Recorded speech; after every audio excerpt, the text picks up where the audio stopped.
Welcome to my YouTube channel. ये class 10th का 4th number chapter quadratic equation, जिसको हिंदी में द्विघात समीकरण बोलेंगे, इसका एक टॉपिक है वर्ड प्रॉब्लम, जिसमें प्रश्न भाषा में दिए रहेंगे। जिस भाषा को समझ करके पहले इक्वेशन तैयार करेंगे, उस इक्वेशन को सॉल्व करके और जो हमें आंसर चाहिए वो लाएंगे। जैसे एक प्रश्न लिखा हुआ है कि यदि दो संख्याओं का अंतर 4 है, यदि उनके व्युत्क्रमों का अंतर 4/21 है तो संख्याएँ ज्ञात करें। तो ये भाषा को पहले समझ करके इक्वेशन तैयार करेंगे और उस इक्वेशन को फिर सॉल्व करके उसका वैल्यू निकालेंगे, जो भी चर राशि मानेंगे इस इक्वेशन में, फिर वहाँ से आंसर कंप्लीट हो जाएगा। तो प्रश्न है कि यदि दो संख्याओं का अंतर 4 है, तो इसको बनाते हैं सॉल्व। दो संख्याओं का अंतर 4 है, तो मान लेते हैं एक अलग से कि दो संख्याओं का अंतर हम मान लेते हैं कि अलग से एग्जाम्पल लेकर के कि 8 है। मान लेते हैं कि दो संख्याओं का अंतर कितना है, 8 है। इसमें से पहली संख्या यदि 4 है तो दूसरी संख्या क्या होगी। तो ऐसा कौन सा नंबर है जिसमें से हम 4 को घटाएंगे तो 8 आएगा। तो यहाँ पर स्वाभाविक है कि 12 आएगा। 12 कहाँ से आया। तो जो दो संख्याओं का अंतर दिया है 8 है, इसमें यदि हम पहली संख्या को जोड़ लेते हैं तो फिर दूसरी संख्या मिल जाएगा, क्योंकि पहली संख्या कितना है, 4 है, और दो संख्याओं का अंतर 8 दिया है। तो यदि दो संख्याओं के अंतर में हम पहली संख्या को जोड़ लेंगे तो 12 आ गया। यह 12 में से 4 घटाएंगे तो 8 आएगा। तो उसी प्रकार से अगर हम यहाँ पर पहली संख्या को x मान लेते हैं, पहली संख्या को हम x मान लेते हैं और दोनों संख्याओं का अंतर 4 दिया है, तो यदि हम अंतर वाले में अगर पहली संख्या को जोड़ लेंगे तो यहाँ से दूसरी संख्या मिल जाएगा।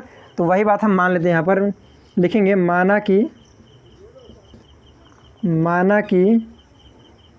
पहली संख्या बराबर x। हम पहली संख्या को x मान लिए हैं, तो यहाँ से दूसरी संख्या क्या होगी। तो दो संख्याओं का अंतर में अगर हम पहली संख्या को जोड़ लेंगे तो दूसरी संख्या मिल जाएगी, यानी कि इसलिए दूसरी संख्या बराबर तो 4 प्लस x हो जाएगा। ठीक है, ये हो गया।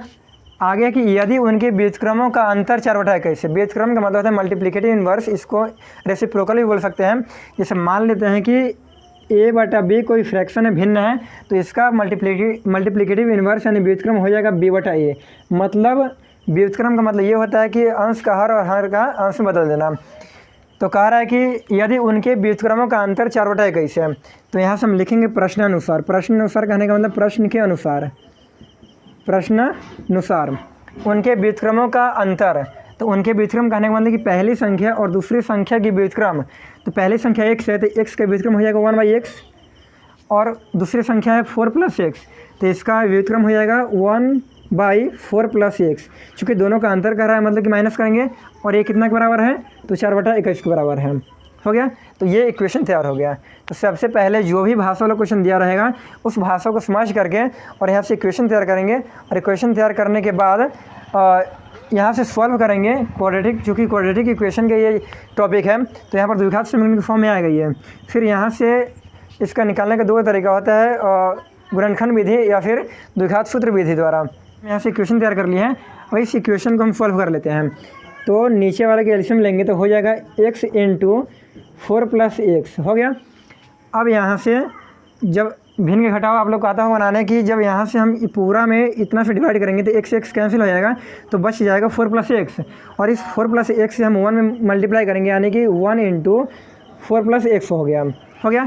अब फिर उसी प्रकार हम क्या करेंगे कि पूरा में डिवाइड करेंगे 4 + x से, तो ये चीज़ पूरा का पूरा कैंसिल हो जाएगा कट करके, तो बच जाएगा x, यानी कि x में हम 1 से मल्टीप्लाई करेंगे तो x ही रह जाएगा। इक्वल क्या है, तो 4/21 हो गया इतना। अब यहाँ से 1 से हमें पूरे में मल्टीप्लाई करेंगे तो कोई फ़र्क पड़ेगा नहीं, यानी कि जो बात लिखा हुआ है वही बात लिख लेंगे, यानी 4 + x और -x पहले से दिया है, लिख ले इसको। अब बटा x से हम अंदर में प्रत्येक टर्म में मल्टीप्लाई करेंगे, तो x में 4 से करेंगे तो हो जाएगा 4x, प्लस है तो प्लस देंगे, x में x से करेंगे तो हो जाएगा x²। इक्वल कितना है, तो 4/21 हो गया। अब यहाँ पर हम देख रहे हैं कि प्लस माइनस में सेम चीज़ है, तो ये कैंसिल हो जाएगा, कट जाएगा। अब ऊपर हम बच क्या गया है, तो बच गया है 4, और बटा में क्या है, तो 4x + x² बराबर 4/21। हम यहाँ से क्या करते हैं कि क्रॉस मल्टीप्लाई कर लेते हैं। क्रॉस मल्टीप्लाई करने का मतलब कि 21 में 4 से मल्टीप्लाई और 4x + x² में पूरा 4 से मल्टीप्लाई, मतलब कि 4 × 4x + x² = 4 × 21 हो गया। अब आगे बढ़ते हैं। 4 से अंदर मल्टीप्लाई करेंगे तो हो जाएगा 4 4 जा 16x और प्लस में 4x स्क्वायर और इक्वल टू हो जाएगा 21 4 जा मल्टीप्लाई कर लेंगे तो हो जाएगा 84 हो गया। अब यहाँ से हम क्या करते हैं कि जो 84 इक्वल की RHS में है उसको हम LHS में ले आते हैं, मतलब 4x या फिर x स्क्वायर वाले को पहले लिख देते हैं तो हो जाएगा 4x स्क्वायर प्लस 16x। चूँकि ये 84 उधर प्लस में है तो जब LHS में लाएंगे तो हो जाएगा माइनस में, यानी कि 84 इक्वल टू 0 हो गया।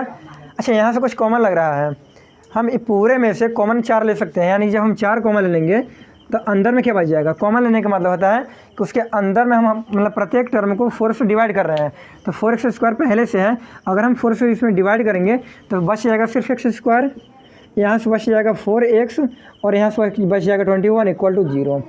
ठीक है, इसके बाद हम क्या करेंगे कि 4 यहाँ पर इनटू में है, चूँकि ब्रैकेट और 4 के बीच कोई साइन नहीं है मतलब मल्टीप्लाई है, तो इस 4 को जब हम RHS में ले जाएंगे तो हो जाएगा x square plus 4x minus 21 तो रहबे करेगा और यहाँ से हो जाएगा 0/4 और हम जानते हैं कि 0 बाई समथिंग इक्वल टू 0 होता है, मीन्स यहाँ से हो जाएगा x square plus 4x minus 21/0। 0 कहाँ से आया तो 0 बाई समथिंग इक्वल टू 0 हो गया।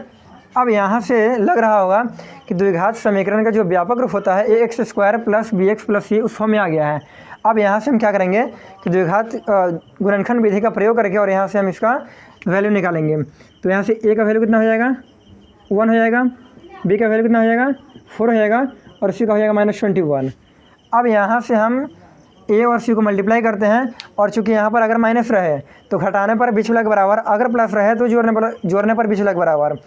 तो 21 में 1 से मल्टीप्लाई करेंगे तो 21 ही रहेगा। अब 21 का ऐसा फैक्टराइज करें ताकि घटाने के बाद 4 आए।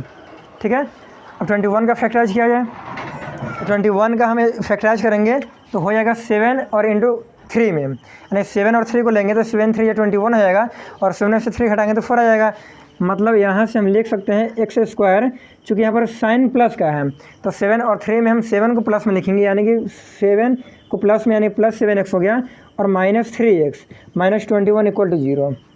प्लस और माइनस माइनस हो जाएगा, 7x में 3x जाएगा 4 बचेगा, चूँकि दोनों में से बड़ा है 7x का साइन प्लस है इसलिए हमारा प्लस रहेगा। ठीक है, अब यहाँ से कॉमन ले लेते हैं, तो कॉमन लेंगे तो हो जाएगा x दोनों कॉमन क्या है तो x कॉमन है, तो यहाँ पर अंदर में बच जाएगा x और प्लस में 7 और यहाँ से हम -3 कॉमन लेंगे तो हो गया x प्लस में 7 इक्वल टू 0। आपका कॉमन लिया हुआ सही है गलत है, अगर यहाँ पर दोनों सेम आ गया तो सही है और नहीं तो गलत है। अब यहाँ से पूरे में कॉमन क्या है तो पूरे में x प्लस 7 कॉमन है, मतलब x प्लस 7 को हम बाहर निकाल लेते हैं और बच क्या गया है तो x माइनस 3, तो यहाँ से हम लिख लेते हैं x माइनस 3 इक्वल टू 0 हो गया। अब x plus 7 into x minus 3 equal to 0 है, तो यहाँ से हम क्या करते हैं कि एक बार x प्लस 7 इक्वल टू 0 कर लेते हैं और एक बार x माइनस 3 इक्वल टू 0 कर लेते हैं, हो गया। तो यहाँ से अगर x का वैल्यू निकालना चाहेंगे तो हो जाएगा, चूँकि इधर प्लस में 7 है तो RHS में जाएगा तो हो जाएगा माइनस में, और यहाँ पर x -3 में है, 3 माइनस में है तो RHS में जाएगा तो हो गया प्लस में 3, यानी कि यहाँ से x का वैल्यू निकल गया -7 और 3। तो यहाँ से x का 2 का मान निकल गया है -7 और 3 मतलब 3। अब यहाँ से हम एक बार क्या करेंगे कि x का -7 रखेंगे यहाँ पर मान, तो यहाँ से 2 निकलेगा आंसर, और फिर x बराबर 3 रखेंगे तो फिर यहाँ से 2 निकलेगा, यानी कुल मिला के इसका आंसर 4 को आएगा। तो यहाँ पर लिखते हैं कि जब x बराबर -7 तब पहली संख्या क्या होगी, पहली संख्या बराबर, तो जब हम x बराबर -7 रखेंगे तो पहली संख्या होगा, तो हम पहली संख्या क्या माने थे x माने थे, यानी कि x, और x कितना के बराबर है तो -7 के बराबर है, हो गया।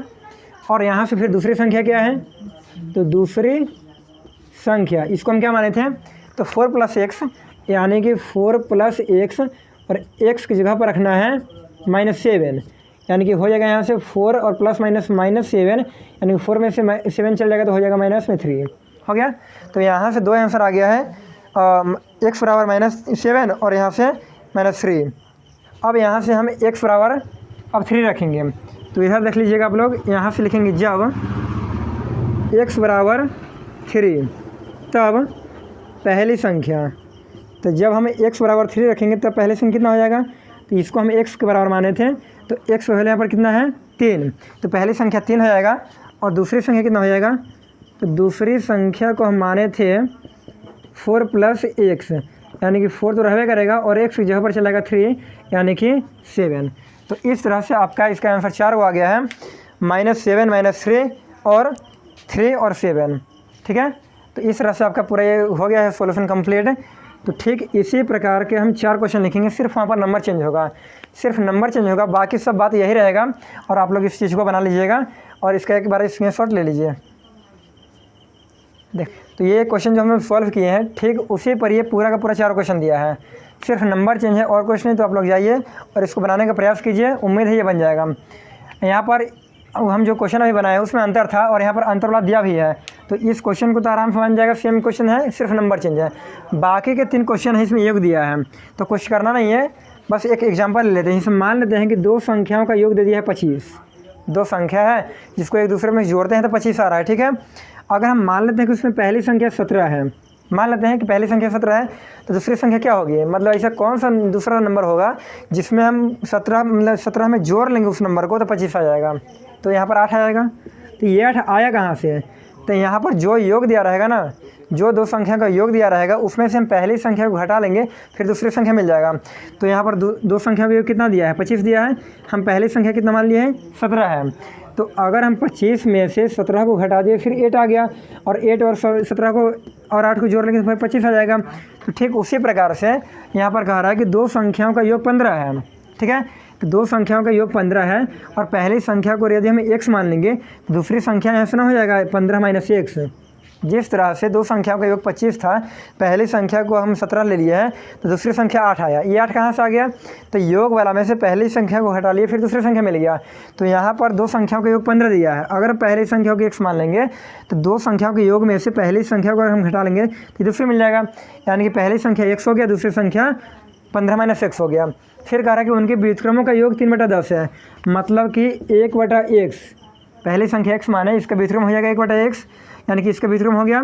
फिर दूसरी संख्या के व्युत्क्रम हो जाएगा 1/15 - x, और चूँकि कह रहा है कि इसका योग 3/10 है, योग कहने का मतलब प्लस कितना के बराबर है, 3/10 के बराबर है। तो बस यही इक्वेशन यहाँ से मिल गया। फिर इक्वेशन को सॉल्व करेंगे, x का वैल्यू निकालेंगे, फिर यहाँ से आंसर कंप्लीट हो जाएगा। तो बस योग अगर रहे तो यहाँ पर हम दूसरी संख्या के लिए माइनस कर देंगे, अगर अंतर रहे तो हम यहाँ पर हम प्लस कर देंगे, जो पहले वाला क्वेश्चन में हम कर दिए थे।